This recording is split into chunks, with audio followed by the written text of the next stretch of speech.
medio de lobos, Padre, pero tú has prometido que estarás con nosotros siempre. En esta hora te pedimos que nos traigas el consejo de tu palabra. Háblanos, Espíritu Santo, revélanos siempre esa palabra linda que tú tienes estampada en este libro.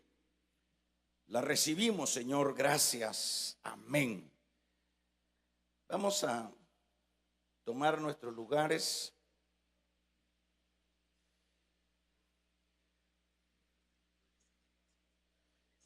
En esta ocasión vamos a dar continuidad, hermanos, a estos temas. De hecho, como ya hemos dicho en algunas ocasiones, que el libro de Apocalipsis es un libro de que siempre se va dejando ahí por un lado. Somos prestos y fáciles para predicar en algunos otros libros, pero Apocalipsis lo vamos dejando ahí porque de alguna manera nos parece difícil, nos parece complejo, y en verdad pues es un libro que da esa impresión.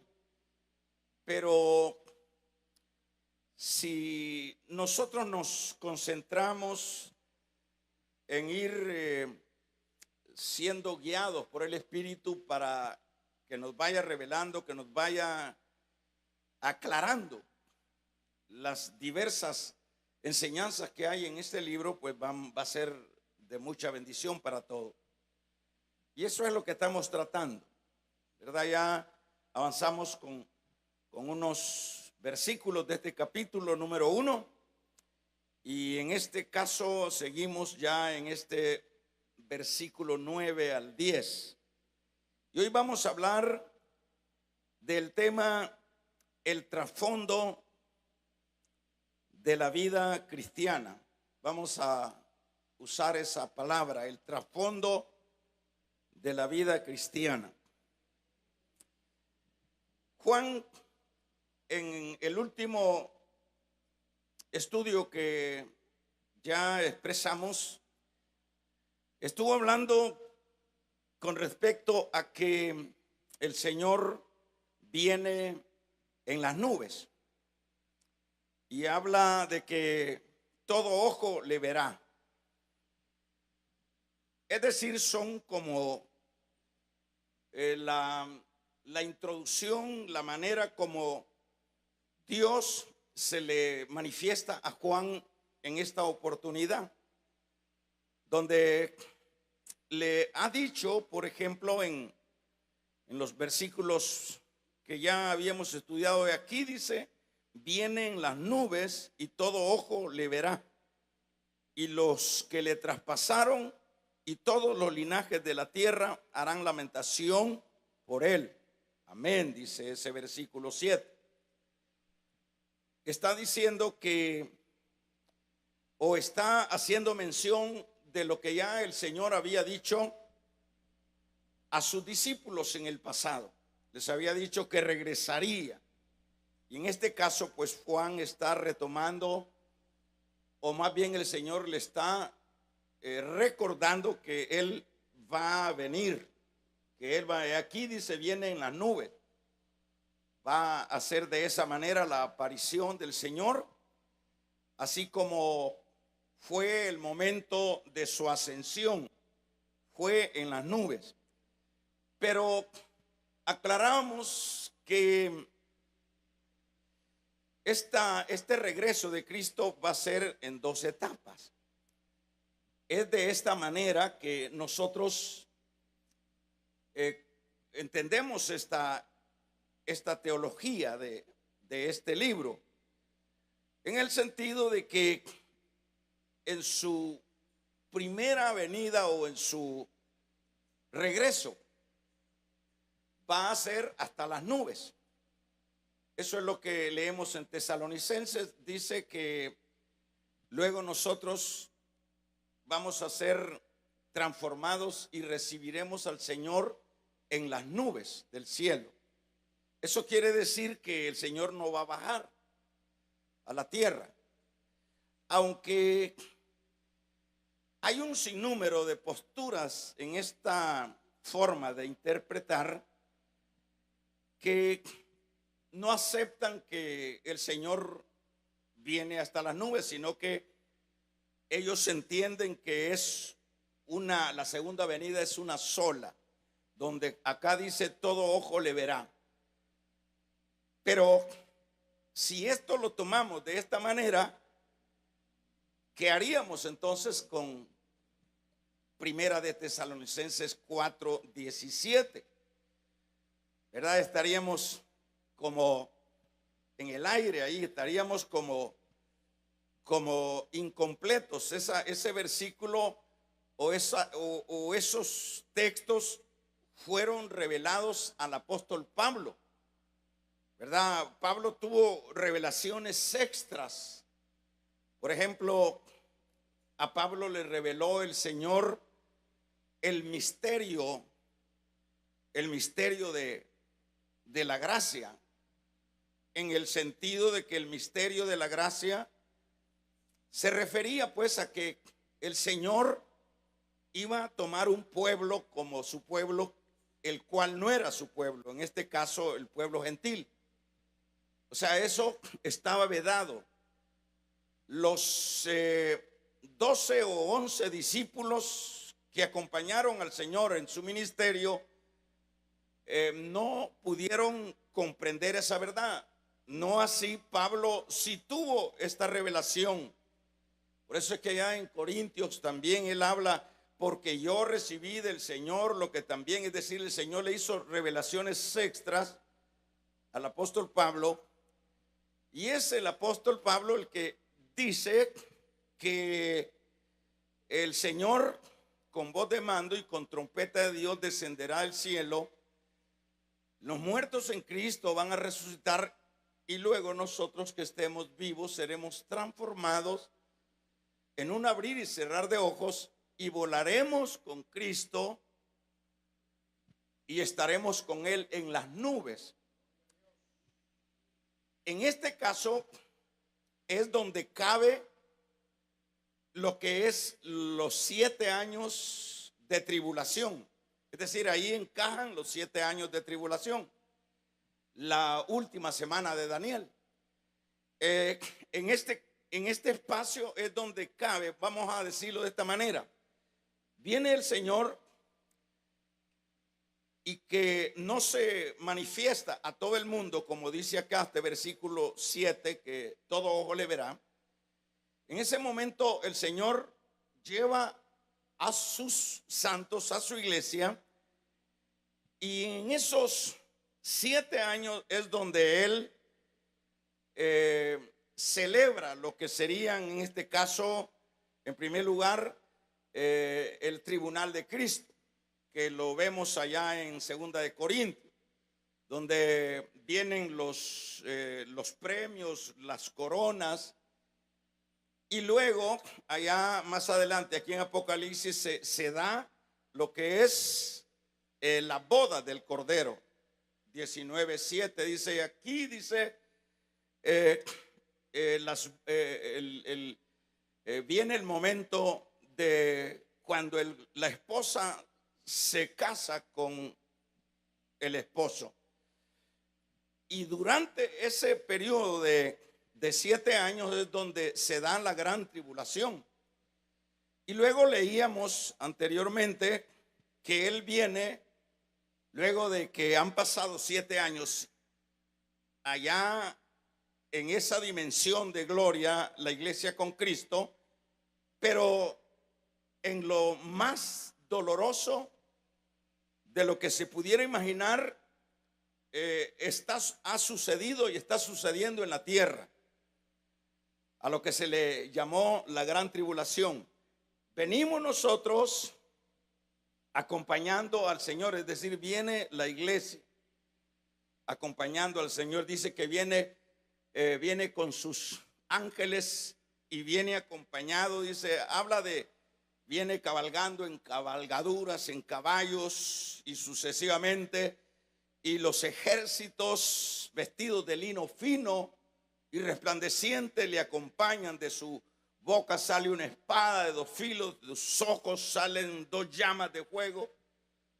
Es decir, eso es lo más ya trágico y doloroso para aquellos que no le dieron el valor y la importancia al el mensaje de Cristo. Por eso es que dice el escritor a los Hebreos que él dice no, el que haya tenido por menos lo que es la sangre de Cristo, no tendrá, dice, no saldrá con la suya. Aquellos que han tenido en poco el padecimiento de Cristo o la sangre de Cristo.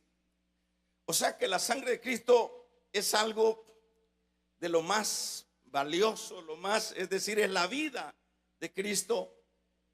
Y las gentes que no le dieron el valor, que no le dieron importancia y que vivieron para lo que son los intereses de este mundo, van a enfrentar lo que es ese periodo terrible. Y los primeros que van a tener que enfrentar esa realidad son los mismos judíos.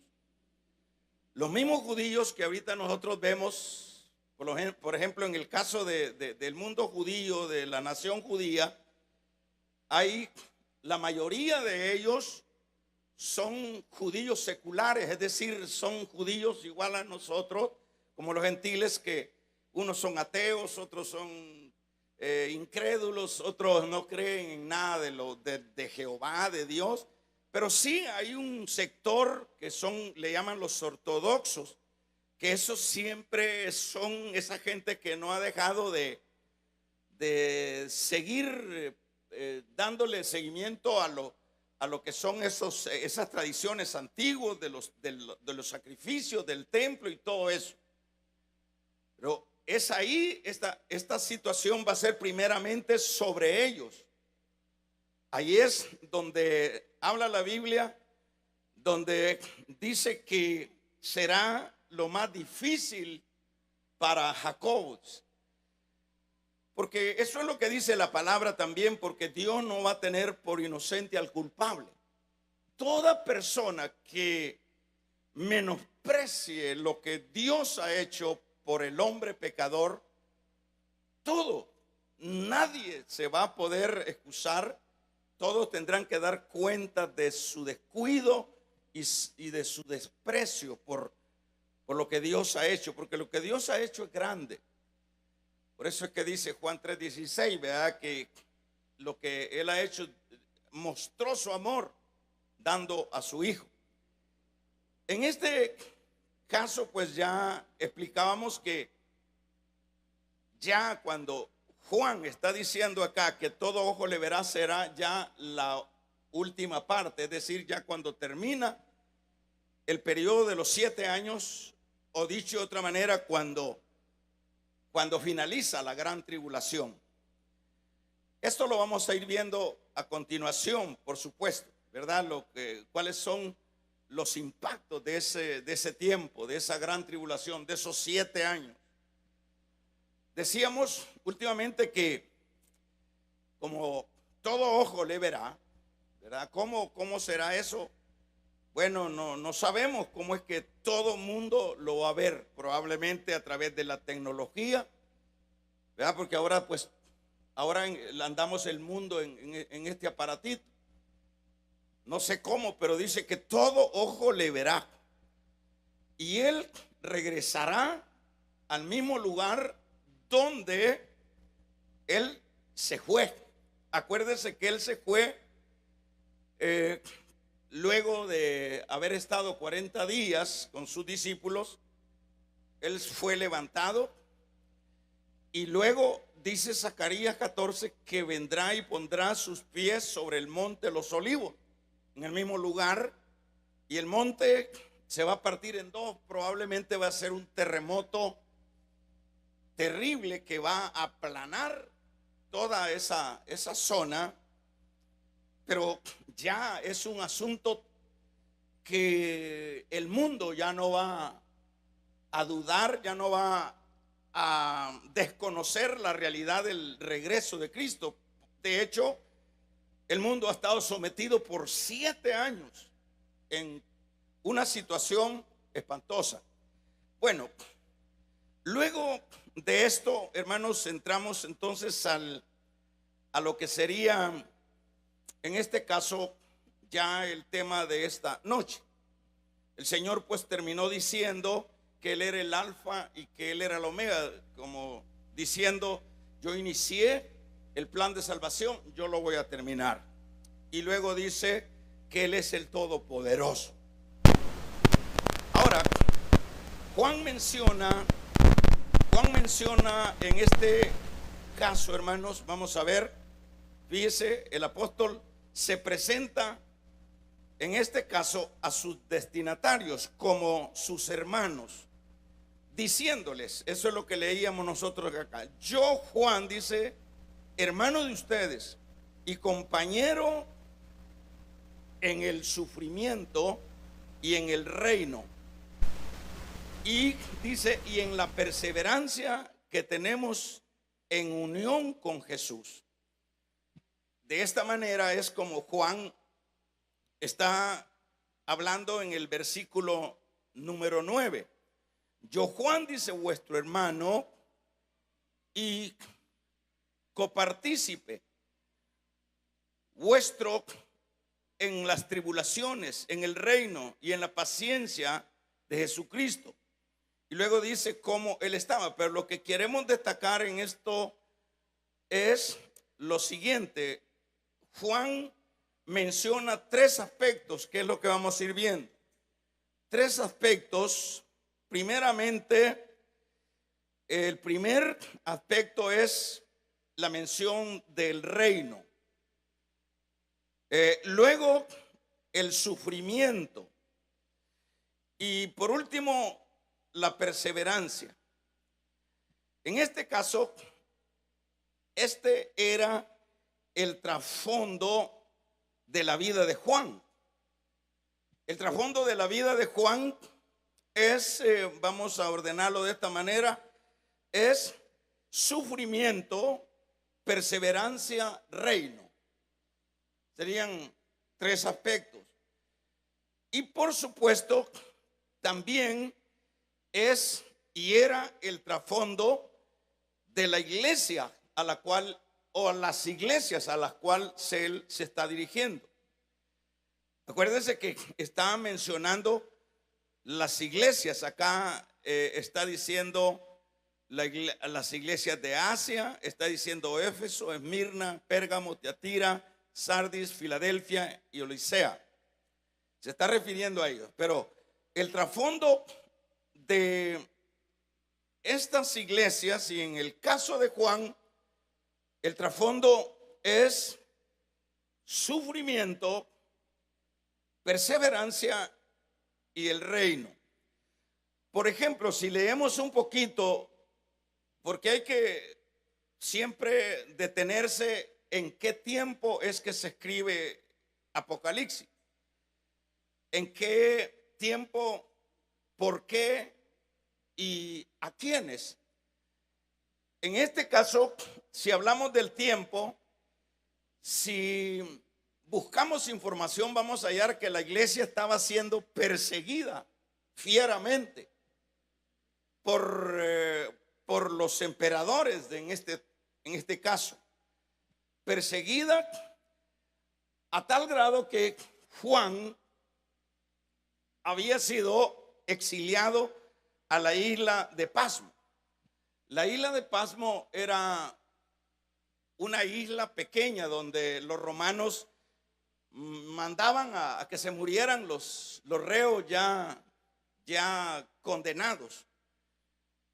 Y en este caso, Juan es uno de esos a quien por alguna razón, y no hay duda que no hay casualidades. Juan es enviado a este lugar de Pasmo. Pasmo, según se dice, su geografía era un lugar árido, lleno de piedras, no había vegetación, terriblemente una isla pequeña de unos 10 kilómetros cuadrados, es decir, habían otras islas a la par, pero esta era la que tenían como cárcel. Y en este caso, cuando nosotros leemos la manera como Juan se dirige a sus destinatarios, decíamos, primero como sus hermanos, y les dice: yo, Juan, hermano de ustedes y compañero en el sufrimiento, en el reino y en la perseverancia que tenemos en unión con Jesús. Yo, Juan, si usted le pone atención, él está involucrando en el sufrimiento a quien se está dirigiendo con esta carta. Yo, Juan, dice, primero dice: yo, Juan, hermano de ustedes y compañero en el sufrimiento, en el reino y en la perseverancia que tenemos en unión con Jesús. Dicho de otra manera, acá lo que podemos ver es una familia, en términos así, una familia cristiana que está prácticamente en el momento más difícil de su cristianismo, en el sentido de que ellos están siendo perseguidos. Por eso Juan habla del sufrimiento, perseguidos. Por ejemplo, se dice que en este tiempo no solo los estaban persiguiendo y encarcelando, sino que los estaban matando. ¿A quiénes? Bueno, Juan explica acá en este versículo número 9, él explica de que él está sufriendo por causa de la palabra de Dios y por el testimonio de Cristo.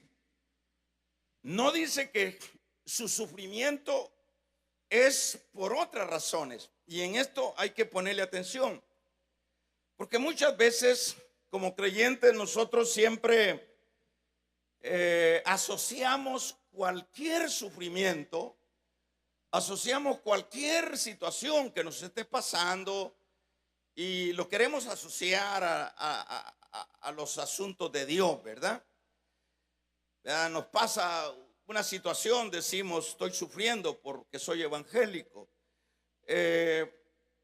Probablemente hay algún trasfondo, pero lo que quiero dejar claro es que en el caso de Juan y de la iglesia a las cuales él se dirige, ellos están sufriendo por causa de la palabra. Es decir, ellos estaban predicando la palabra y ellos estaban dando testimonio. ¿Cuál era el testimonio que ellos estaban dando? El testimonio que ellos estaban dando era que ellos no predicaban a un Cristo muerto. Ellos estaban predicando un Cristo vivo. Ellos estaban predicando de un rey que estaba vivo. Y a veces nosotros preguntamos, bueno, ya vamos a ver más adelante. Acuérdense que el hablar de otro rey era como alborotar el panal romano. Porque acuérdense que cuando llegaron aquellos reyes a buscar al niño que había nacido, se alborotó Herodes y dijo: aquí no puede haber otro rey. Dijo: aquí solo yo soy el rey. Y esa es la razón por la cual mandó a matar a más de 70 niños en esa aldea, ¿verdad? Porque ellos no aceptaban que se predicara otro nombre. Ellos eran los supuestos dioses, por eso se llamaban los curios, es decir, los señores, los dioses, las deidades. Pero ahí nosotros vemos que Juan dice: que su sufrimiento era por causa de la palabra, por causa de predicar la palabra. No está diciendo por mi sufrimiento es porque me dejó la mujer, mi sufrimiento es porque, bueno, me anda persiguiendo porque no pagué la deuda, me anda persiguiendo por mis imprudencias. Específicamente, ellos están sufriendo por la causa de Cristo. Por la causa de Cristo. Ellos estaban pasando esta parte de sus vidas como individuos y como iglesia, la parte más difícil, ¿verdad? En esto lo que nosotros vemos es que, hermanos, el trasfondo de la vida de Juan y de la vida de la iglesia, y así tenemos que verlo nosotros, era realmente el trasfondo de sufrimiento por la causa de la fe.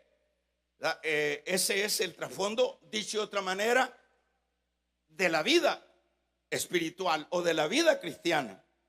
La vida cristiana debe de entenderse en ese contexto. ¿Por qué? Porque, por ejemplo, ¿qué es lo que nosotros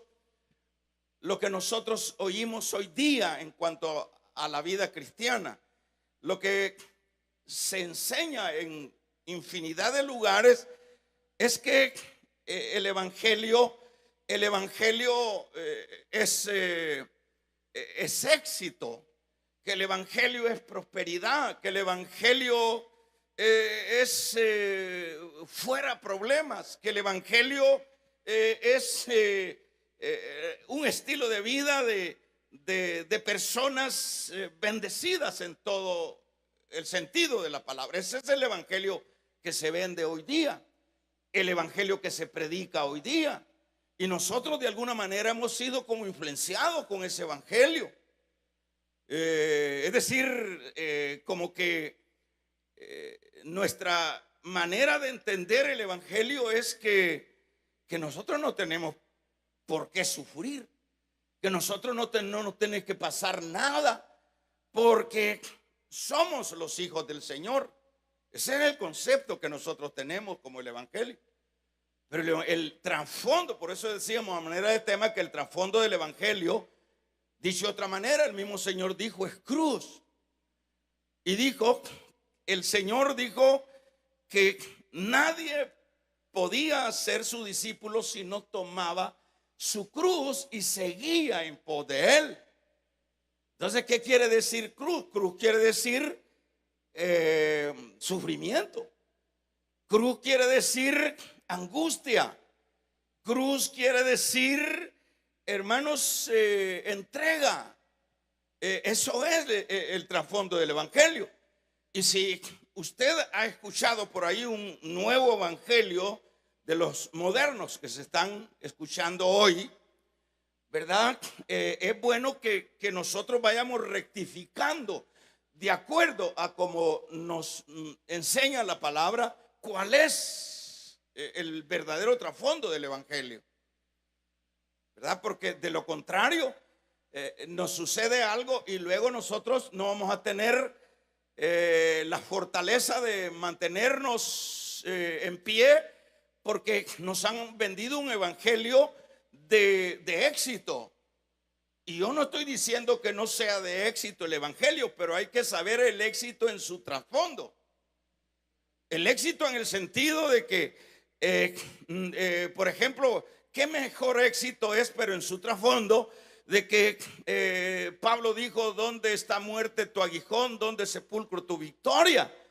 En eso somos exitosos, porque en Cristo nosotros, hermanos, hemos vencido, porque Cristo venció. En eso somos. Pero si hablamos de la vida cotidiana, debemos de entender que la vida cotidiana del creyente está supeditada a estrecheces por causa de la fe. Entonces eso es lo que nosotros tenemos que entender. Y fíjese qué interesante, usted puede ir viendo la diferencia.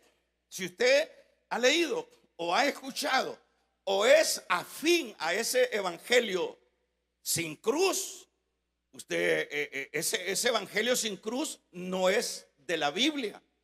Ese evangelio sin cruz, sin compromiso, no es el que predicó Cristo. No es el evangelio de Cristo. El evangelio que predicó Cristo, ¿está conmigo?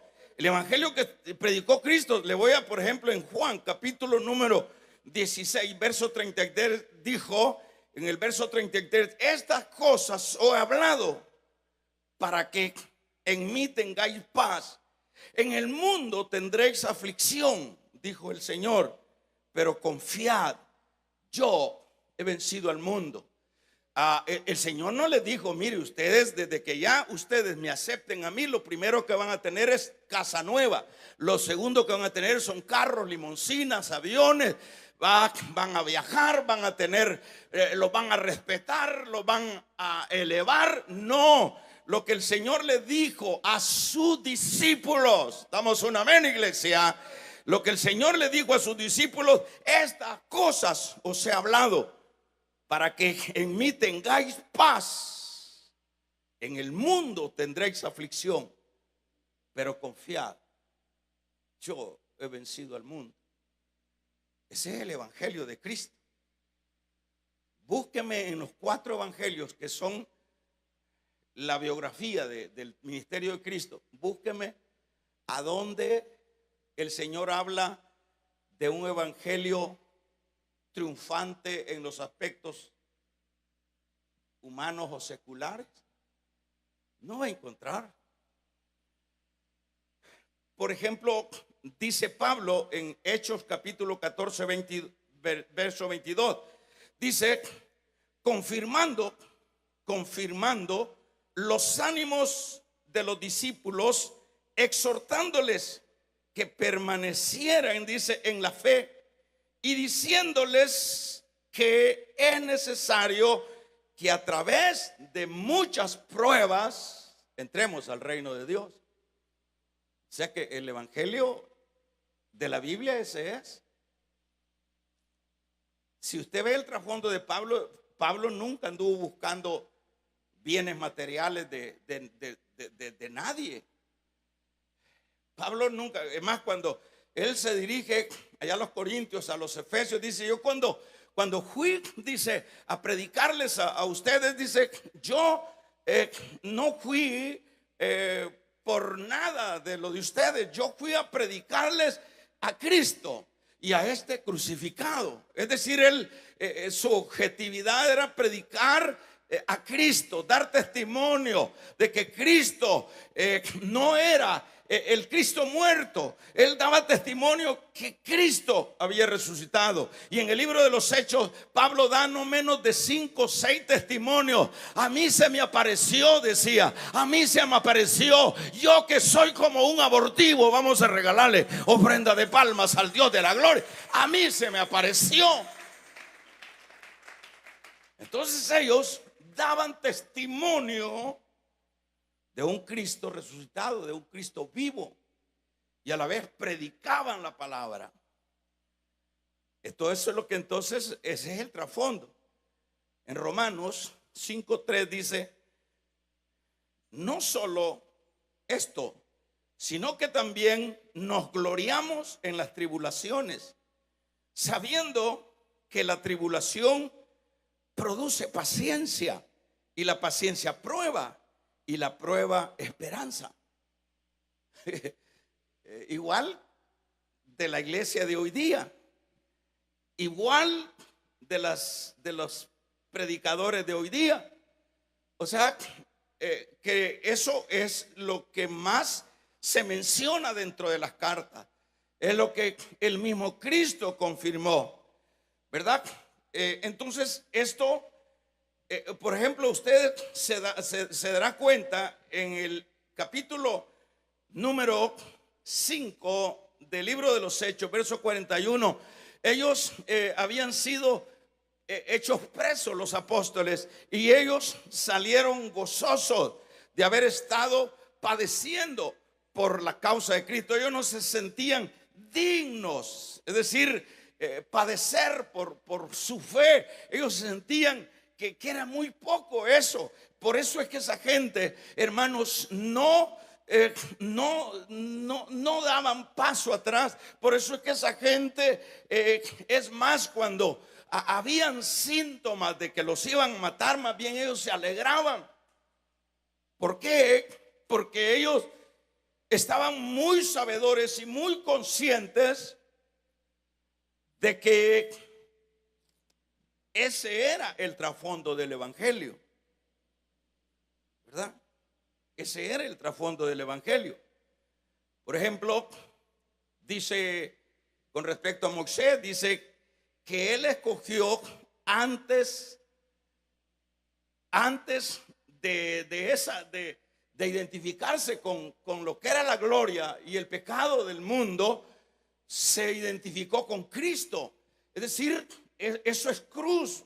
Por ejemplo, el caso de Moisés, aun cuando Cristo todavía faltaban siglos que apareciera, pero el hombre por la fe, él se identificó, renunció a aquellas glorias, renunció al pecado. Entonces, así viene siendo lo que es el trasfondo de la iglesia, porque eso es lo que está diciendo Juan acá. Fíjese qué interesante, ¿verdad? Nada que ver con lo que se está enseñando hoy día. Bastante diferente. Porque nosotros mismos, ¿qué es lo que y no está mal, pero debe de ser el enfoque, debe de ser, esto viene siendo como el asunto de allá en Mateo capítulo 7, 33, habla de que busquemos primero el reino de Dios. Pero es decir, eso lo que indica que nuestro enfoque no debe de ser las cosas terrenales. La iglesia debe de entender que, como la palabra misma dice, nosotros no somos de esta tierra. Estamos en esta tierra, pero no somos de este mundo. ¿Por qué no somos de este mundo? Porque nuestra ciudadanía es en el cielo. Nosotros, dice, somos extranjeros y peregrinos. Nosotros debemos de educarnos, nosotros debemos de llegar a una comprensión que no somos cualquier cosa, que somos un pueblo diferente, que somos una estirpe que fue comprada con sangre, con precio de sangre. Vamos a regalarle ofrenda de palmas al Dios de la gloria. Que somos una estirpe que, hermanos, valemos la sangre preciosa del Cordero.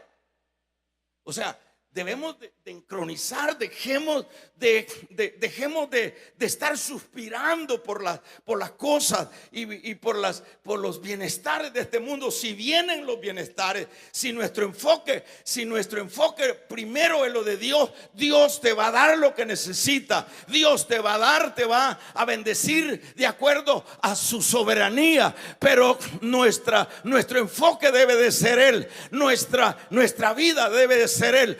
Usted y yo debemos decir: yo soy extranjero en este mundo, yo voy de paso en este mundo, mi ciudadanía está en la patria celestial. De esa manera debemos nosotros desarrollarnos en la vida.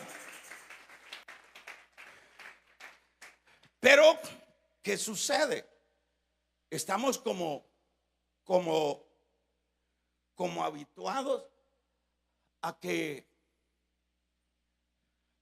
nosotros no podemos padecer nada.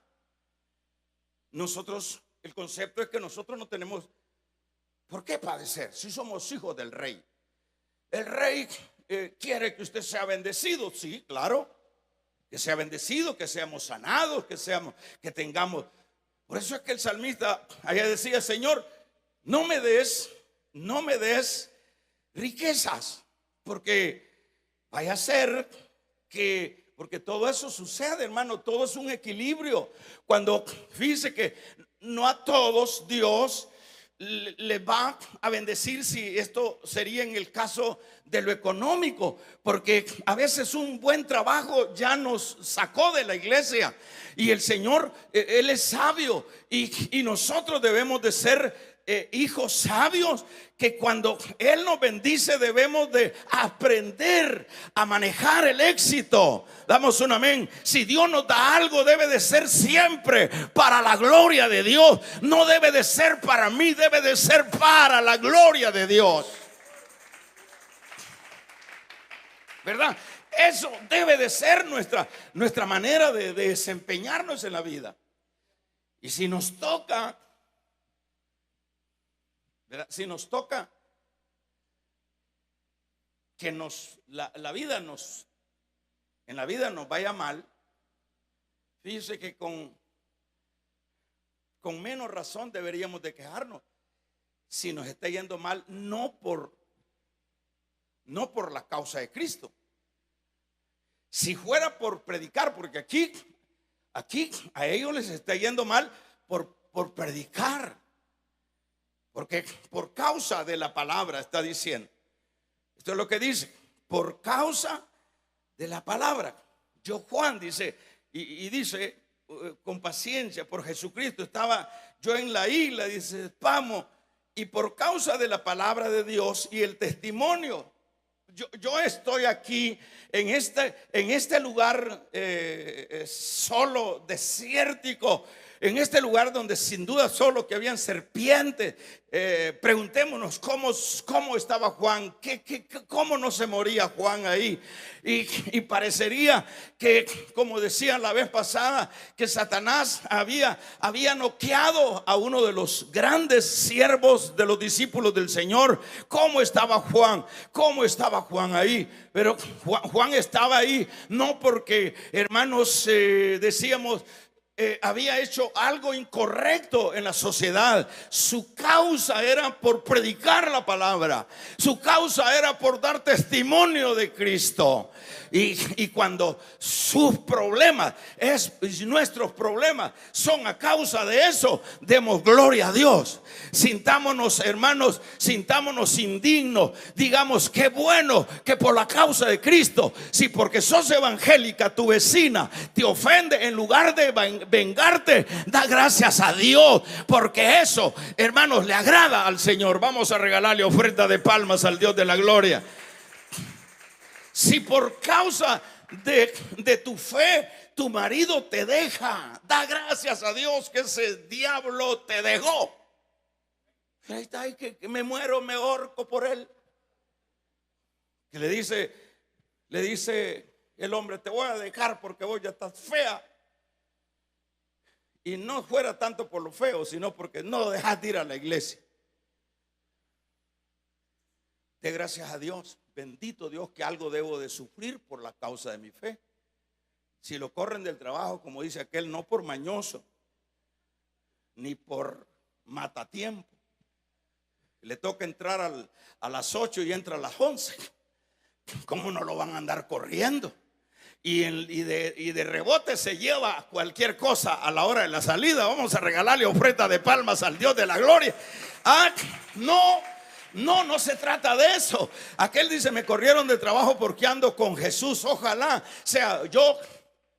Tú eres cristiana. Pues no hay trabajo para ti. Bendito Dios que no hay trabajo para mí, porque yo soy cristiana. Ya eso ya implica que estoy padeciendo por la causa de mi fe.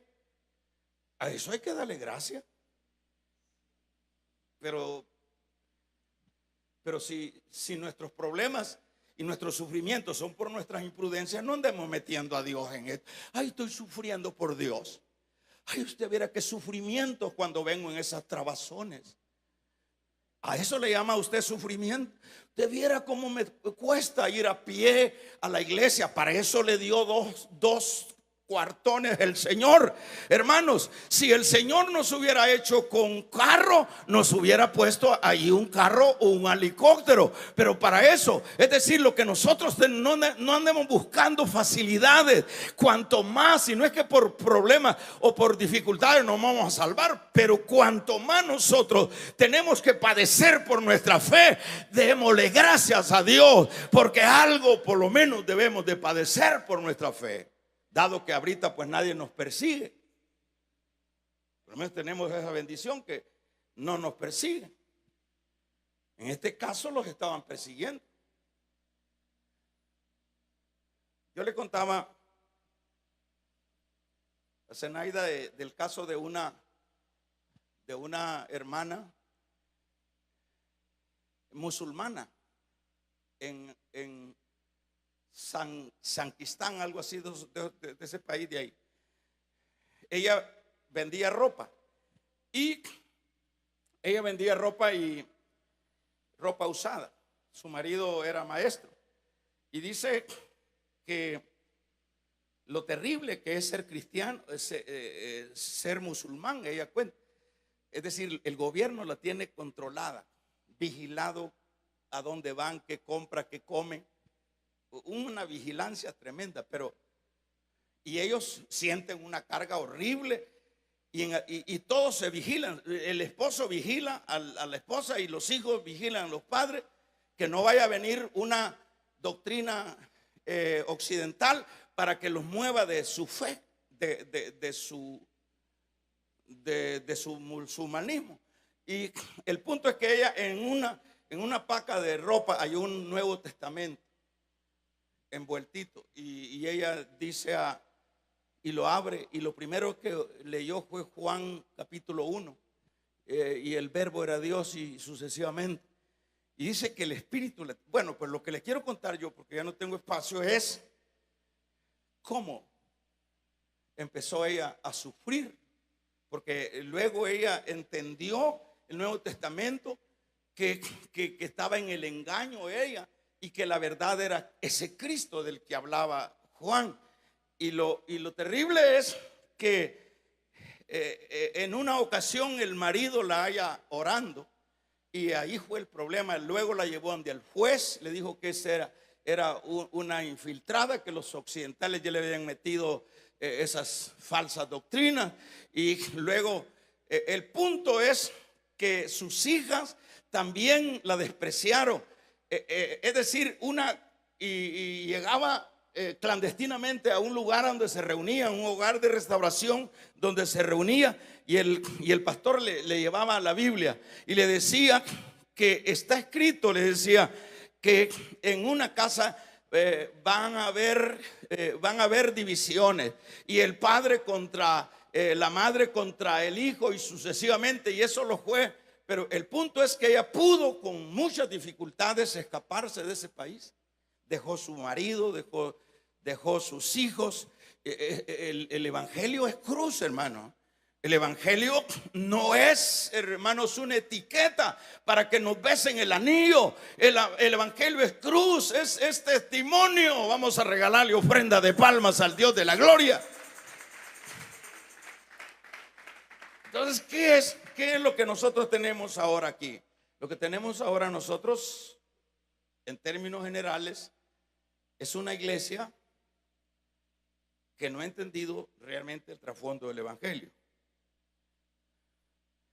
En este caso, por ejemplo, los que pertenecen a la iglesia no serán compatibles con el mundo, ¿verdad? ¿Por qué? ¿Por qué? Nos preguntamos, ¿por qué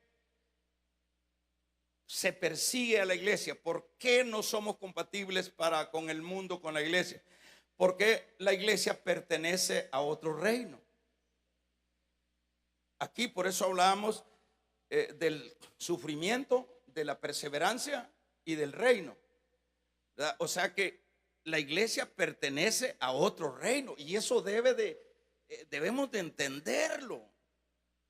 que vuelvo a decir que nosotros estamos en el mundo, pero no somos del mundo.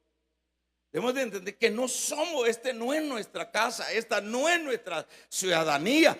Debemos de entenderlo. Cuando a usted se le quiera levantar, hermanos, el hombre viejo, entendamos. Cuando nosotros queramos reventar, cuando nosotros no queremos aguantar nada, entendamos que nosotros estamos perteneciendo a otro reino. Vamos a regalarle ofrenda de palmas al Dios de la gloria. El Señor mismo dijo a aquel gobernante, le dijo: mi reino no es de este mundo. Si mi reino fuera de este mundo, yo pudiera llamar a mi padre que mandara unas legiones, pero mi reino no es de este mundo. Y sus seguidores deben de saber que somos parte de ese reino. Entonces, metámonos en el corazón esto, que no nos hagamos católicos, hermanos, en las mismas iglesias evangélicas. No nos hagamos gente indiferente, como que ya en Cristo estamos en una cápsula y que no vamos a padecer nada. Entonces estamos mal. Vamos a ver. Aquí Juan dice: hermanos, solo el que persevera en este trasfondo podemos ser hermanos unos con otros. Por eso tenemos que tener cuidado. Hay gente que porque pasó por casualidad una iglesia, ya quiere que le digan uno hermano. Aquí dice Juan a ustedes, ¿verdad? Así que solo los que perseveran en este trasfondo. ¿En cuál trasfondo? En el trasfondo de soportar lo que venga por causa de la fe, ¿verdad? Puede ser hermanos unos con otros, porque eso es lo que está diciendo Juan acá. Juan, vuestro hermano. O sea, él está diciendo hermanos a las iglesias, 7 iglesias a las cuales va a mandar la carta, que también estaban sufriendo. ¿Y por qué estaban sufriendo? Por la causa de su fe. Ahora, el padecer por la fe, siempre Dios lo va a revertir para bien. Es lo que dice Pablo allá a los romanos, ¿verdad? Que a los que aman a Dios porque aquí, ¿qué pensaría usted? ¿Qué diría Satanás? A este apóstol, que es el último probablemente que murió, aquí lo vencí. Pero al contrario, en ese lugar inhóspito, en ese lugar árido, en ese lugar donde no había vida, ahí le apareció. ¿Cuántos alaban el nombre del Señor? Ahí le apareció la revelación a Juan. Entonces, en este caso, el padecer por la fe, Dios lo revierte en bendición. Y le voy a decir lo último. ¿Cómo estaba Juan? Fíjese bien, ¿cómo estaba Juan en esta condición, en este lugar? ¿Cómo estaba Juan? Juan dice: yo estaba en el Espíritu en el día del Señor. ¿Qué nos dice eso?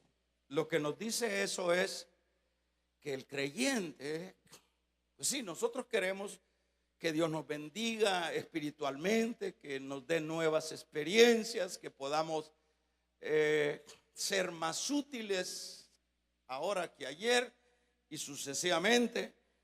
Pero lamentablemente muchas veces nosotros nos cuesta entender que tenemos que crear las condiciones. El creyente debe de luchar por crear el hábito, el ambiente, ¿verdad? No es, la vida del cristiano no es que ahora la luna, no sé cómo está la luna ahora, hermano. ¿Cómo está la luna ahora? ¿De menguante o de creciente? De menguante. Entonces, la vida del creyente no debe ser de acuerdo a las estaciones de los astros, de la luna. La vida del cristiano es hacia arriba, hacia arriba, hacia arriba. Pero ¿qué pasa? ¿Verdad? ¿Qué pasa? Entonces, ¿por qué vienen esos bajones? ¿Por qué viene ese hombre viejo y quiere golpear y quiere reclamar sus derechos? ¿Por qué? Porque, es decir, o sea, desconocemos, por no decir otra cosa, desconocemos mucho cuál es el trasfondo de la vida espiritual. El trasfondo de la vida espiritual siempre es crear el ambiente. Juan, aún ahí en ese lugar, pudo haber estado echando chispas sin bilis. ¿Por qué estoy en este lugar? Ya Dios no agradece, me ha dejado abandonado, mire a dónde me tienen. Y tenían razón aquellos que me decían que esto no era la mejor manera de gastar la vida. No, Juan estaba en el Espíritu. Vamos a regalarle ofrenda de palmas al Dios de la gloria. Estaba en el Espíritu. Y el Espíritu, hermanos, cuando nosotros estamos en el Espíritu tiene una relación con nuestro espíritu. Y es el terreno apropiado para que el Señor nos bendiga, nos revele. Pero si andamos enchichiscastados, si andamos picados de alacranes, ¿cómo es que nos va a bendecir a Dios? Si andamos chupados del murciélago, muchas menos. Vamos a regalarle ofrenda de palmas al Dios de la gloria. Sacúdase ese murciélago. Vivamos, hermanos, en la altura de la vida cristiana. Caminemos con la cabeza levantada. Hablemos de Cristo, prediquemos la palabra. Si estos hombres aún con esas limitantes predicaban la palabra, ¿y nosotros qué? Así que el trasfondo del evangelio, señores, no es, como yo lo he dicho siempre, asistir un martes a la iglesia y toda la semana que hacemos. ¿Para dónde te vas? ¿Cuál es tu modo de vida? Allá el domingo aparecen unos católicos, ¿verdad? Son católicos que dicen ser evangélicos. El trasfondo de la vida espiritual es otra cosa, señores. Cierren sus ojos.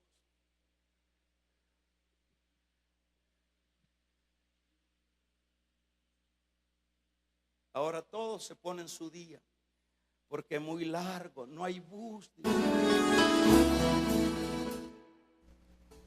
¿Qué evangelio es?